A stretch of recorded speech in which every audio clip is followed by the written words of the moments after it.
On November 18th, 1993, Angie was returning home from school. She grabbed her blue and white backpack and jumped off the school bus to begin the one-block walk. Normally, she would walk the short distance home with 3 of her classmates who lived nearby. However, they weren't on the bus that afternoon. At approximately 5 p.m., Diane noticed that Angie's backpack wasn't lying on the living room floor. When Angie arrived home from school, she would usually throw her backpack on the floor before scurrying outside to play with her many friends who lived in the same neighborhood. Her family immediately began to search the nearby area, soliciting aid from neighbors and friends. When the search proved unfruitful, they contacted the police at around 7 p.m. Her mother told police that Angie had gone to school that morning wearing blue jeans, white tennis shoes, and a pink hooded coat. She was 5 feet tall and weighed approximately 65 pounds. When Police Chief Bob Schrader was first made aware of Angie's disappearance, he said that in his gut he knew that there was something terribly wrong. Call it a sixth sense, but Schrader knew they were going to be dealing with something much bigger than what their small suburb was accustomed to. He contacted the Major Case Squad to request assistance.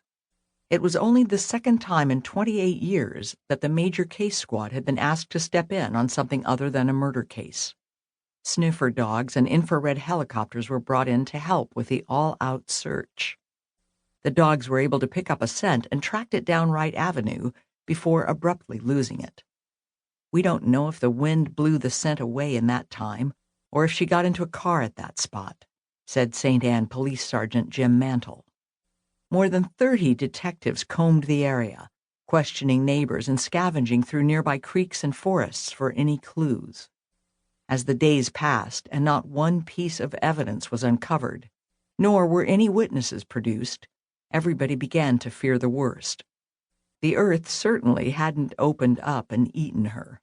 It began to dawn on her family that something malevolent might have taken place. August A. Bush Memorial Conservation Area is a 6,987-acre conservation area located in St. Charles County, Missouri. It is situated approximately 25 miles from Wright Avenue, where Angie lived. It's a popular area for fishing and hunting, with 32 fully stocked lakes and a plethora of wild animals. 9 days after Angie had disappeared, in the late morning hours of November 27th, a hunter made an extremely unsettling discovery while stalking deer in a secluded and remote section of the area. Everyone's worst fears materialized.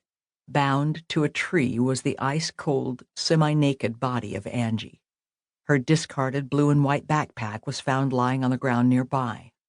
Beside her backpack were her clothes. Metal handcuffs that had been made in Taiwan awkwardly bound her hands behind her back and around the trunk of the tree.